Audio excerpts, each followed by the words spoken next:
Hello everyone, and welcome back to Wicked Reading. Today I will be reading about the Loch Ness Monster. In the depths of Loch Ness, a monster of the ages lurks in the murky waters. With a long neck and powerful fins, old Nessie manages to bring the mysteries of the past into the present. While not always visible to the public, you may get lucky should you choose to watch the Loch Ness carefully from the shore. Every now and then, Nessie will peek her head above the water before slipping back underneath the murky waters of the Loch Ness. Though there are many versions of the Loch Ness story, most tales will include some reference to a large dragon or dinosaur-like creature that can be spotted in the waters of the Loch Ness, and sometimes in the surrounding land areas as well. However, most of these stories come to light after the 1930s or were indirectly connected to the tale of Nessie by believers who wanted to add credibility to the Loch Ness story. The story of the Loch Ness Monster begins with water bailiff Alex Campbell on May 2, 1933. He identified the possibility of a monster in the loch while writing for the Inverness Courier as a part-time journalist. The original sighting of Nessie, however, was reported on August 4th in 1933 by George Spicer and his wife. According to the report, George and his wife were driving on the road near the loch when he saw a creature that looked similar to a dragon, and which he assumed had to have at least a few prehistoric ties. In the report, he states that this creature was simply waddling across the road with an animal in its mouth. After George's report was filed with the Courier, the news publication began receiving more and more anonymous letters claiming to have either seen the monster themselves or to know a person that had seen the monster. Some of the letters even contained family legends that had supposedly been passed down and mentioned a similar monster at least once. The media, of course, had a field day deciding on an appropriate name for the creature. They started by calling the mysterious creature a monster fish before progressing to sea serpent, dragon, and finally Loch Ness Monster. The news of the new cryptid spread quickly and raised many questions, namely where it had come from and where there are any other accounts of the creature in history that had been overlooked. There was also a need for proof that drove tourists and cryptid hunters alike to the Loch Ness in search of a chance to be the first to provide concrete evidence of its existence.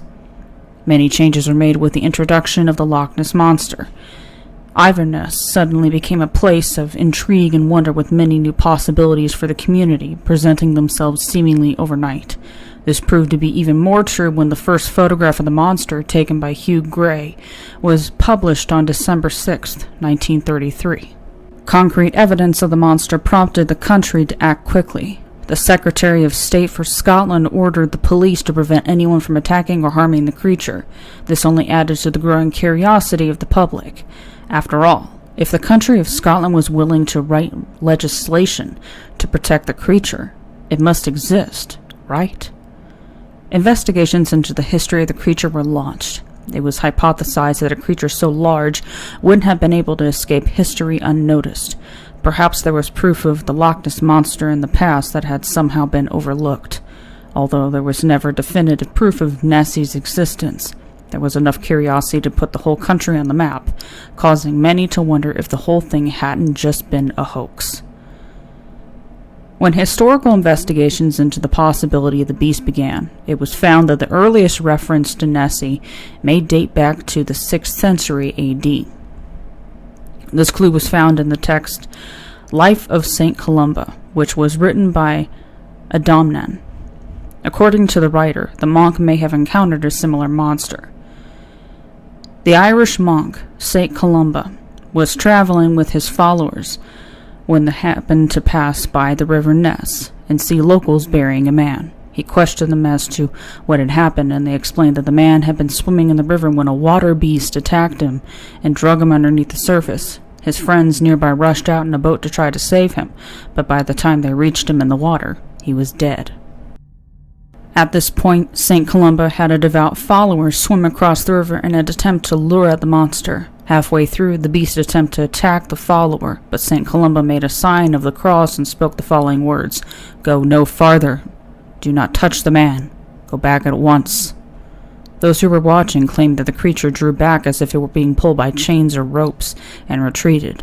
Everyone there took the event as a sign from God, and the townspeople thanked St. Columba for his great service to them. There are some who claim that the link between St. Columba and the Loch Ness Monster is weak at best. Additionally, they point out that another Scottish monster, the Kelpie, is a more likely candidate for the inspiration of the story. In October of 1871, D. Mackenzie claimed that he had seen an object in Loch Ness that he first assumed was a log or an upturned boat. However, as he continued to watch this mysterious object, it disappeared into the water with alarming speed that could have only been a living creature. Many believers like to point to this report as proof that the monster does, indeed, exist. The problem with this narrative, however, is that Mackenzie didn't file the report until 1934, after interest in the beast had already been made prevalent. Because of this, many disregard the story as an attempt to become famous. It is alleged that George Spicer and his wife came face to face with the Loch Ness Monster while driving on the newly upgraded road that went by the lake on July 22, 1933. The report of the creature was published in a newspaper on August 4th of the same year. They described the beast as being at least 4 feet high and 25 feet long. It had a large wavy neck that was at least as long as the road itself, 10 to 12 feet. They couldn't make out any limbs, but watched it lumber across the road to the loch, leaving crushed undergrowth in its wake. Many have hypothesized that the Loch Ness Monster hadn't been spotted earlier because the road wasn't often used by locals or tourists. However, due to recent upgrades, it was only a matter of time before the public would have encountered the water monster. It is also important to note that these speculations have been called wishful thinking by many. The road had been used frequently for the construction of the Caledonian Canal, making it just as unlikely that the monster had always frequented the area. Hugh Gray's supposed photograph of the Loch Ness Monster in 1933 was essential in helping to make Nessie one of the most popular cryptids in modern day. He claimed to have taken it on November 12, 1933. There were issues from the image from the start. It was a bit blurry, and many people noted that it almost looked like the head of a dog, if one was to look closely. This went a long way in discrediting the image, because it was known that he had been walking his dog when he had taken the picture. In 1963, however, the original negatives were recovered. They proved that the photograph was not simply a blurred image of Gray's dog. Unfortunately, they were also proven to be something other than the Loch Ness Monster. The original photo was an otter rolling at the surface of the loch, as otters often do. In one of the more curious sightings, Arthur Grant claimed to have literally ran into the Loch Ness Monster on his motorcycle on January 5, 1934. He was riding his motorcycle at about 1 a.m. on a moonlit night. Grant claimed to have seen the neck of the beast, and when asked to sketch and describe the creature, it said it was something like a cross between a seal and a plesiosaur. He was so intrigued with the creature that he got off his bike to follow it into the water, but was not quick enough and only saw the ripples that were left behind. Although Grant was certain that he had encountered the Loch Ness Monster, local zoologists determined that he had likely only seen an otter or seal. The large size difference in the beast he described and what they proposed as actuality was accounted for by claiming that the poor lighting conditions caused him to mistake the creature as being much larger than it actually was. Perhaps the most famous of all the Loch Ness Monster photographs was taken in 1934 by Robert Kenneth Wilson and published by the Daily Mail on April 21, 1934. Wilson didn't want to have his name associated with the photo, which led to the image being associated with his profession instead. It quickly caught on as surgeon's photograph. However, his unwillingness to be associated with the image also led to much speculation that was later proven to be true. At first, the image seemed to be legitimate. The cropped version, which was printed in the paper, made the monster seem enormous, and the ripples in the water appeared to be large waves. However, when the uncropped image was studied years later, there were details that didn't seem to add up. Eventually, the picture was determined to be a hoax, a scheme cooked up by Christian Sperling and his friends as revenge against the Daily Mail, who happened to be his employer. Sperling had reported to find Nessie footprints that were later determined to be fakes. He and his friends crafted a toy model that could be used to simulate Nessie, then took pictures and had a friend sell them to the Daily Mail. On May 29, 1938, a tourist by the name of G.E. Taylor took a film of what he believed to be the Loch Ness Monster. The film was in color and had 3 minutes of recorded footage on 16mm film.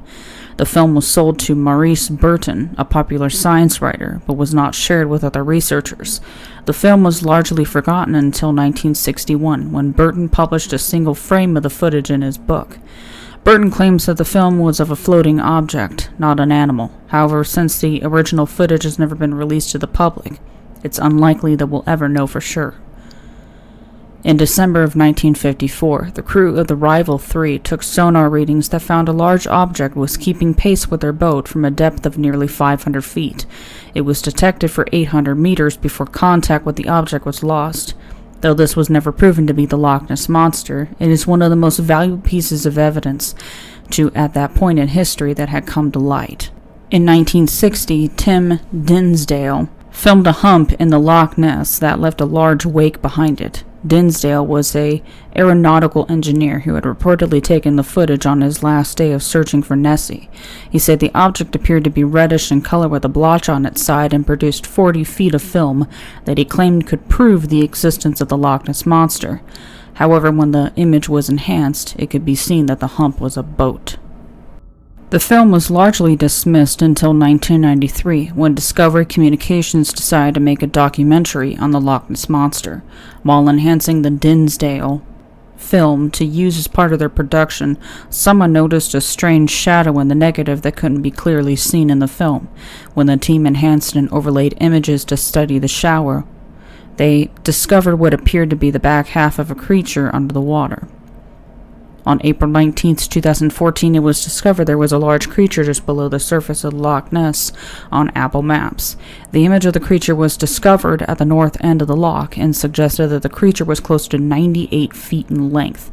Although no tampering was found with the Apple Maps image, there are alternate explanations that skeptics have proposed instead of accepting the image as proof. The top explanations claim the image is caused by the wake of a boat that was lost in image stitching. Ripples created by seals or floating wood that just so happened to look like a 98-foot creature. On the 81st anniversary of the surgeon's photograph, Google celebrated with a Nessie-themed doodle and a new feature on Google Street View. This new feature allowed users to search for Nessie both above and below the waters of the Loch Ness. Google reportedly spent a week gathering images for this feature in order to gain popularity with Nessie fans and cryptid hunters alike. With so much misleading and unreliable evidence, cryptid hunters and fans of Nessie took to the loch in several attempts to prove the existence of the creature once and for all. Although there has never been enough evidence from any of the expeditions to prove the existence of Nessie, the search parties have continued well into modern day. In 1934, Edward Mountain financed a search for the now famous Loch Ness Monster. The search party consisted of 20 men who positioned themselves along Loch Ness for 5 weeks, from 9 a.m. to 6 p.m. All 20 men were given binoculars and cameras to search for evidence of the monster. At the end of the search, 21 photos have been taken. Unfortunately, none of them were considered clear enough to be used as evidence of Nessie's existence. The supervisor to the group, James Fraser, claimed to have captured video footage of the monster on September 15, 1934. Zoologists claimed the film contained images of a seal. Unfortunately, this footage has since been lost. The failures of the Mountain Party didn't discourage other groups from conducting their own searches. In 1962, the Loch Ness Phenomena Investigation Bureau, LNPIB, was formed by Norman Collins, RSR, Fitter, David James, Peter Scott, and Constance White. The group tracked the Loch Ness legends for 10 years before disbanding in 1972. In 1967, D. Gordon Tucker volunteered his services as a sonar developer as part of a larger movement that was being conducted by the LNPIB. He fixed a large sonar transducer underwater in the hopes of finding proof of the Loch Ness Monster. During a 2-week trial, several targets were identified. At least one has been discredited as a large shoal of fish, but others moved at speeds of up to 10 knots and did not appear to be fish or any other known aquatic life form in the area. In 1987, 24 boats were equipped with echo sounder equipment and used as part of Operation Deep Scan, a mission to find Nessie. The results found a large mass at the bottom of the loch. Many wrote off the reading as being a pile of debris, but motion in 3 of the images made this questionable. There are skeptics who claim that this motion was likely caused by seals entering the loch, but others point to the Loch Ness Monster. With so many contradicting claims, it is doubtful if we will ever truly know what is actually the cause for the sightings in Inverness, the human imagination, or Nessie herself. However, there are several theories for what could be causing the strange appearances along the Loch Ness. Because they are known to inhabit the Loch Ness, it makes sense that a giant eel could have been the cause of all the Loch Ness Monster sightings. Many propose that it could have been this creature that was responsible for leaving wakes in the water and confusing tourists. However, there are many who doubt this theory. Eels are known to move from side to side, similar to the manner in which snakes move. This contradicts many of the reports that claim that the Loch Ness Monster was spotted moving up and down out of the water. Still, the instance at which many of the sightings occurred do make it plausible for the Nessie sightings to have been confused with a large eel. Plus, sightings of other sea serpents in Scotland have been proven to simply be large eels, lending further credibility to this theory. In 2013, Jeremy Wade of the River Monsters TV show theorized that the Loch Ness Monster may simply be a Greenland shark that found its way into fresh water. The species of shark is known to be found in the North Atlantic Ocean, making it probable that it could have found its way into Scotland. It is known to be dark in color and can grow up to 20 feet in length, making it a viable candidate for the Loch Ness sightings. However, it has yet to be reported that this species of shark was actually found in the Loch Ness, making this notion no more than a wishful theory to date. There are some who theorize that the Loch Ness Monster could just be a name for another one of Scotland's monsters, the Kelpie. This water horse monster has a similar MO to Nessie, making some wonder if the Loch Ness Monster could have developed based on the telling of older legends. Studies of Kelpie lore indicates that the Loch Ness is one of the most common lochs mentioned in the horror tales. Although this is an intriguing theory, there is no proof to back it. There were also those who realized that the Loch Ness Monster descriptions matched that of the Plesiosaur almost perfectly. This created excitement over the speculation that a dinosaur species may have survived in the modern day. Many arguments were made against this, however, due to the cold temperatures of Loch Ness and the lack of food supply needed to support the beast.